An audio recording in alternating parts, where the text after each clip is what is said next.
throws it downfield. It is. Oh, it's caught!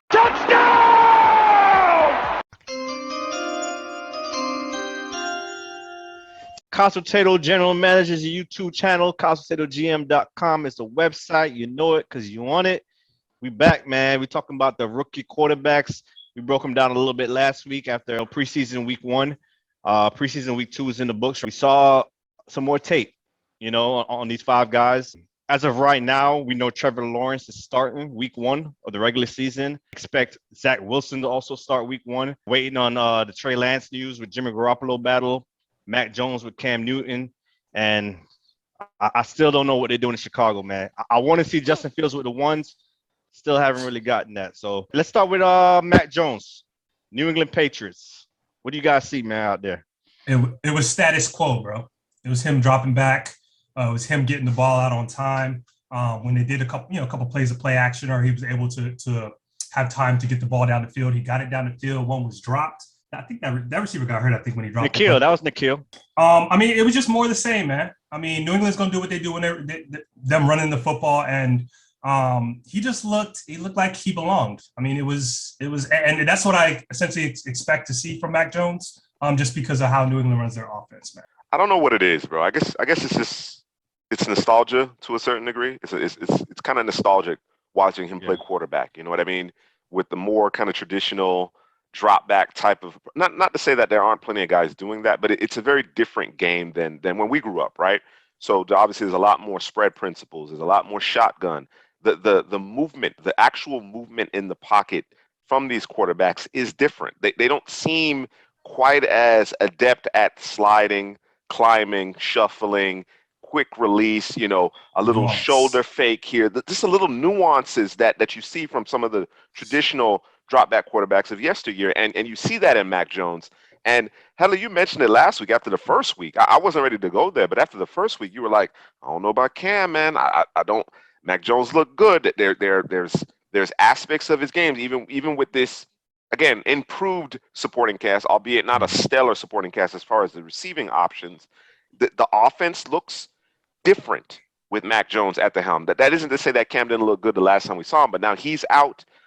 Throughout this I guess this COVID process, this 5-day window, the league mandate, and Mac Jones has a unique opportunity here. I think he could lay claim to the position. We weren't necessarily expecting this at this juncture because, again, not to detract from Mac Jones, but just thinking about what was around him. You know what I mean? Go ahead and put Cam out there. You know what Cam can do, and see if you can kind of catch lightning in a bottle, and then you turn the keys over to Mac Jones going into 2022. Well, there was a chance that might happen at some point this season. It could happen in the first week of the regular season. The Patriots, they're going to rely on defense and that running game. That running game is bestial. I know they traded Sony Michel, but they got a lot of horses back there, man. With Stevenson, Taylor, and then you got Damian Harris, the starter. You got James White out the backfield. So they got a lot of running backs, man. I don't think they're going to miss Sony Michel too much, but it's just going to make a lot of things a lot easier for Mac Jones. Like you said, he steps up in the pocket. He delivers. He's very decisive out there. He knows where he wants to go with the football. And what we see from Cam Newton last year, I know there was some issues with, COVID and not having a full off season, but Mac Jones, he looks like he's ready to go week 1. So we'll see the decision Belichick and the Patriots make.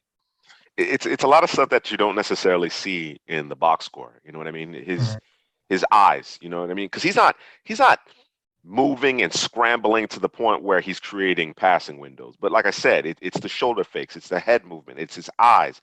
Heather, you mentioned how decisive he's been. The ball placement, understanding where to put the ball on the receiver, whether it be the back shoulder, whether to keep the receiver out of harm's way.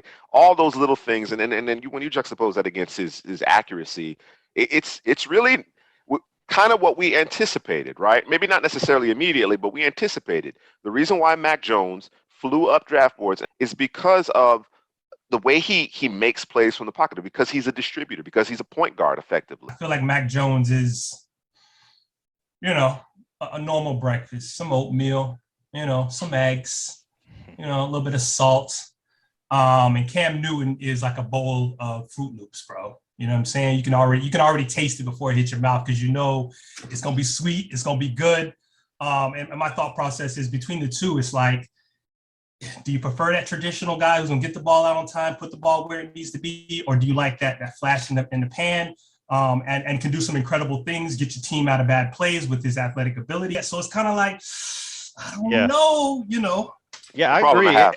It's a good problem and a half. Yeah, I agree. It's not like Matt Jones is way ahead of Cam Newton right now because last time we saw Cam, he balled. He led some touchdowns, scoring drives, and I think he only had one incomplete pass, so he did well in his own right. All right, next up, man, we have Justin Fields, Chicago Bears.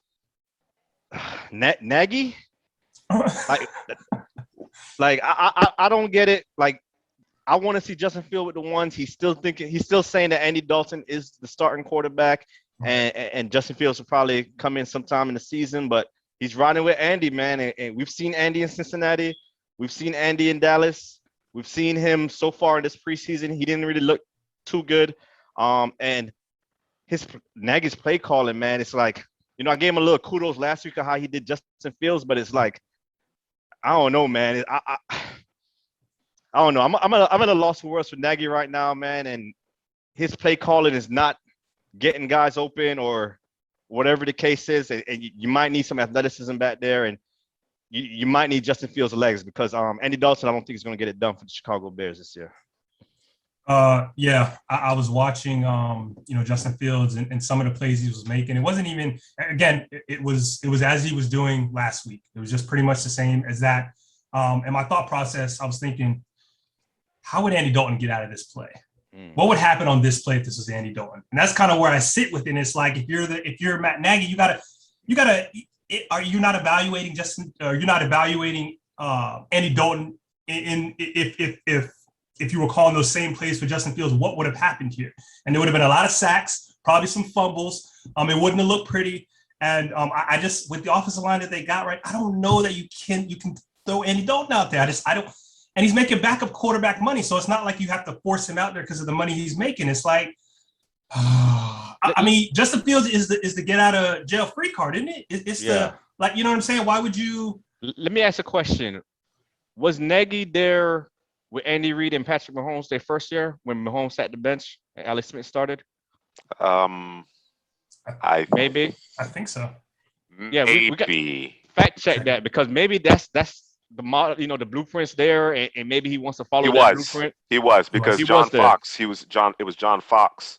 Was the head coach when they drafted Trubisky. Yes. Okay, so maybe that's what it is. He saw Andy Reid do it, Mahomes, and but Andy Dalton's not Alex Smith. I'm gonna say that right now. Right. I know Alex Smith get a lot of slack, but Alex Smith won 13 games before Mahomes got there. So we're gonna see, man. Maybe that's the blueprint he's following. It's not even Andy Dalton isn't Alex Smith.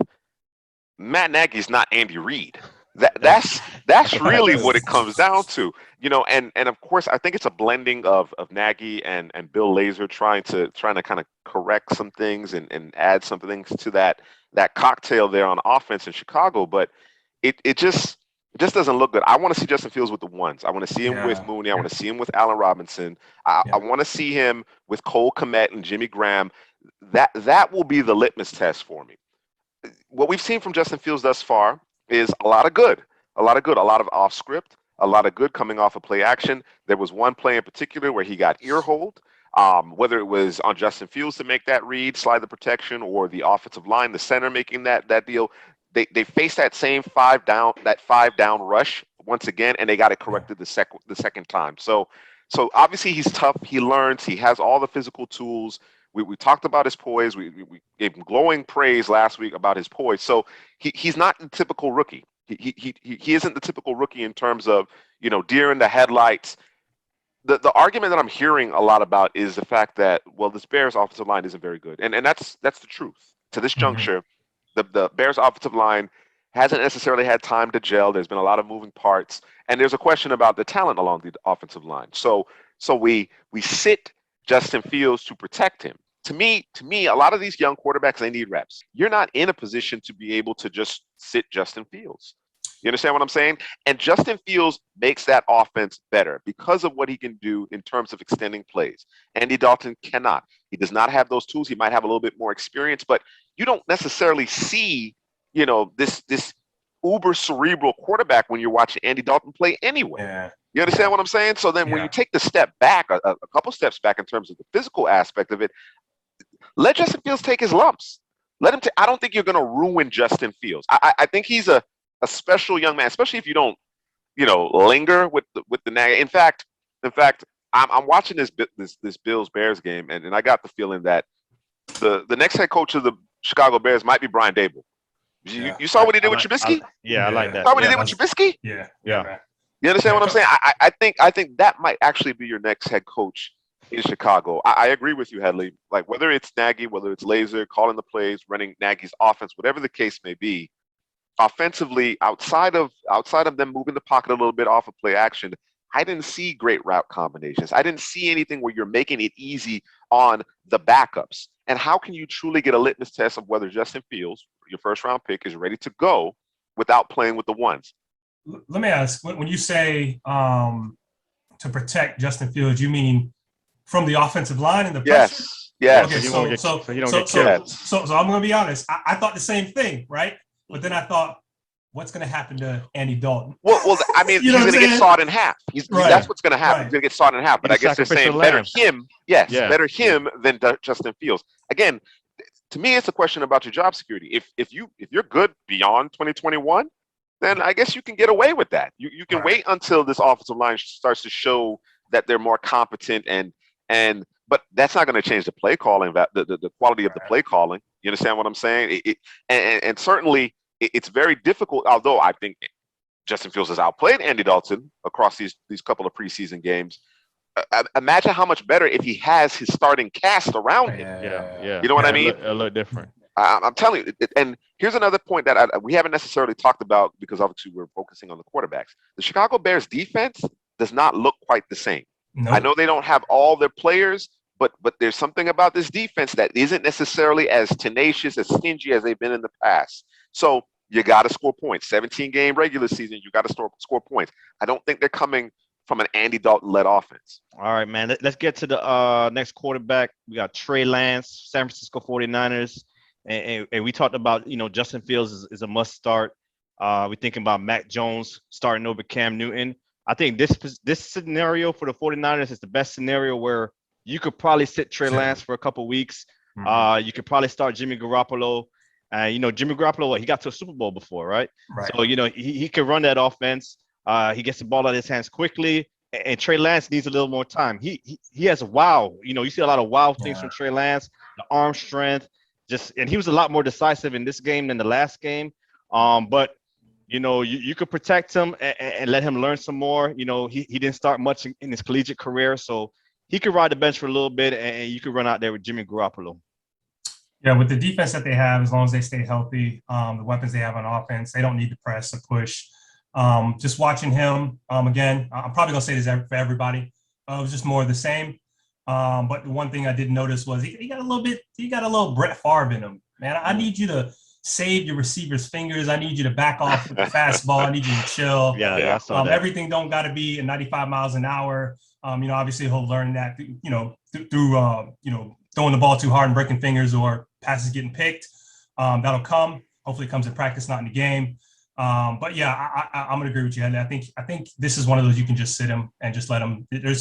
He can get the Mahomes treatment.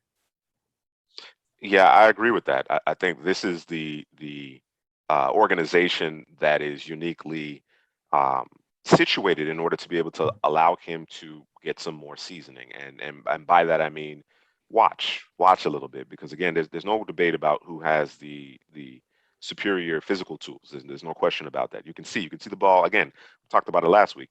The ball jumps out of his hands. You know what I'm saying? Drew, you said he needs to take a little something off it. He needs a change up. He needs to work on a little change up. What I'm most interested with Trey Lance is that the mental aspect of the game, right? And the progression from week to week. I thought, again, he was a little amped when he came out, but as he got more and more comfortable as the game progressed, you saw him throwing with a lot more conviction.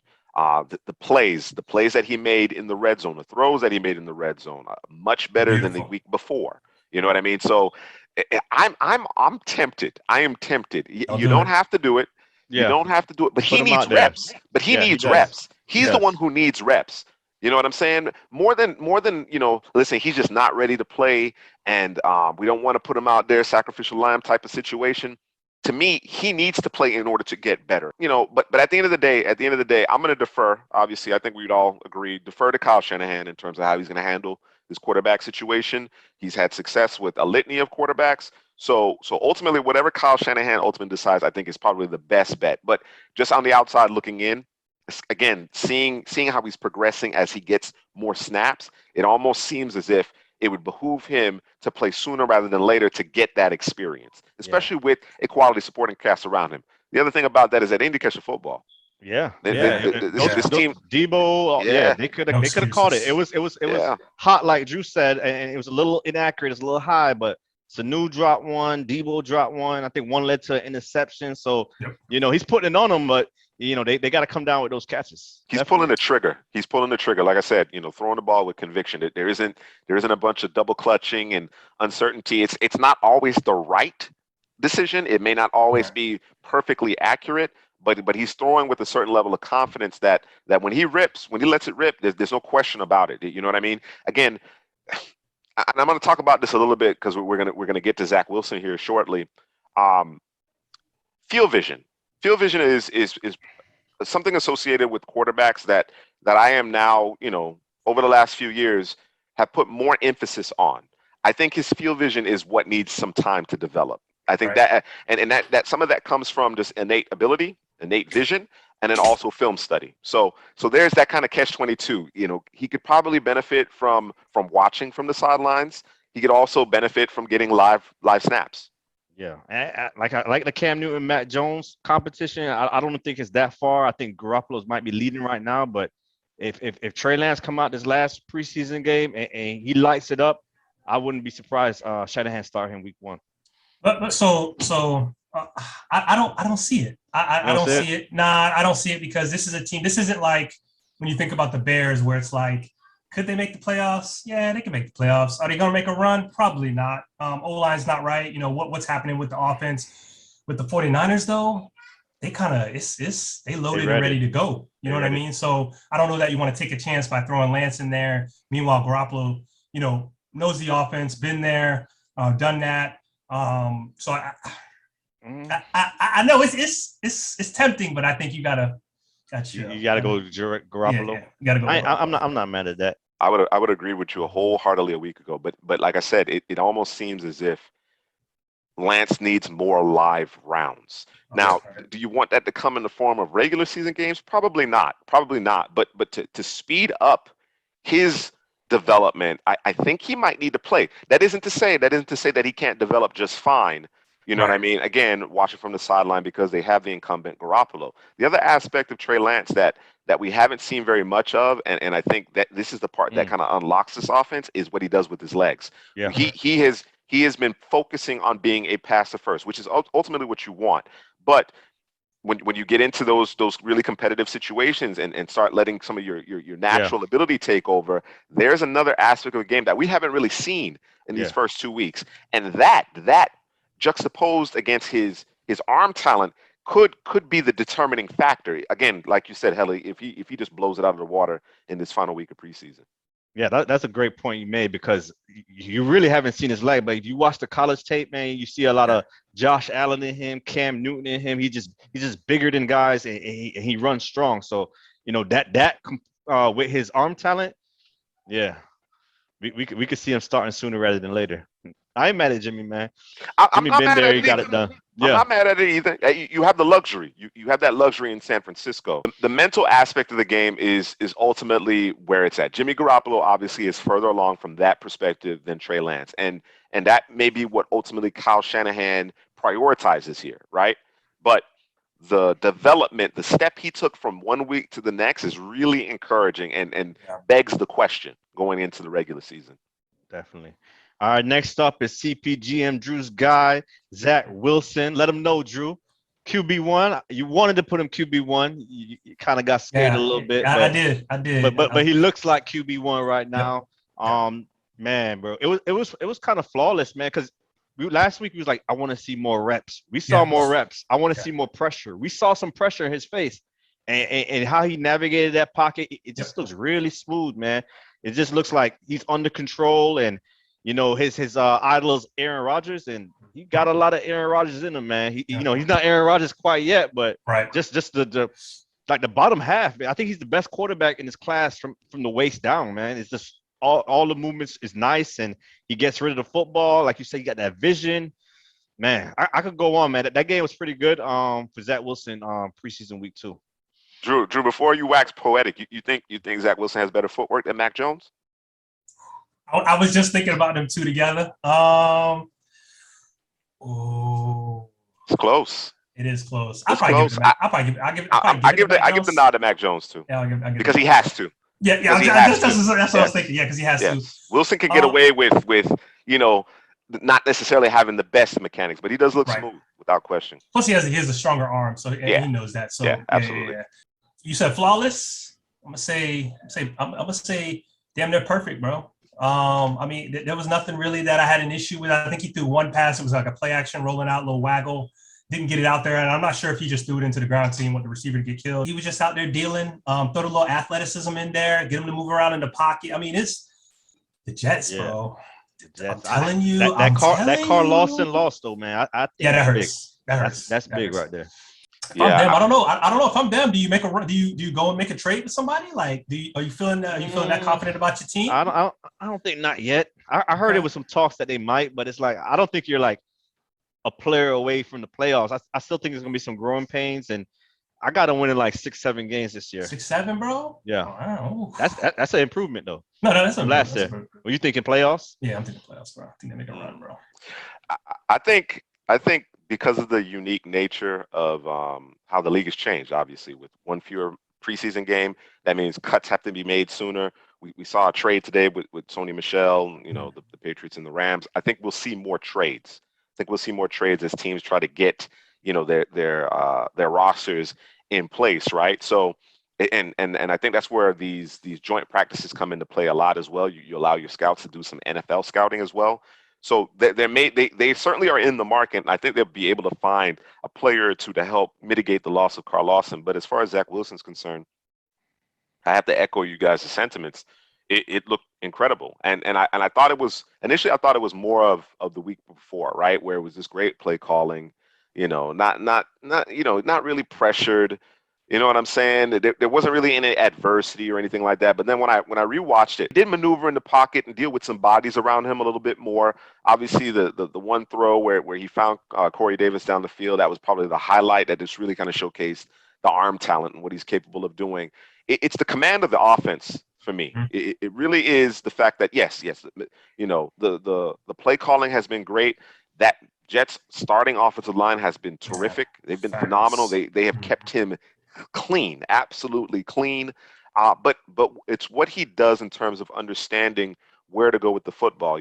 When you look at some advanced statistics, they talk about how quickly he's getting the ball out of his hands. And that speaks to understanding where to go with the football. There was one particular red zone play, not the first touchdown where, again, he had plenty of time, but he started to the right, worked all the way back to the left, and put the ball exactly where it needed to be, and it was a scoring strike. You know what I mean? It's those types of things. So I said it before, and I'll say it again.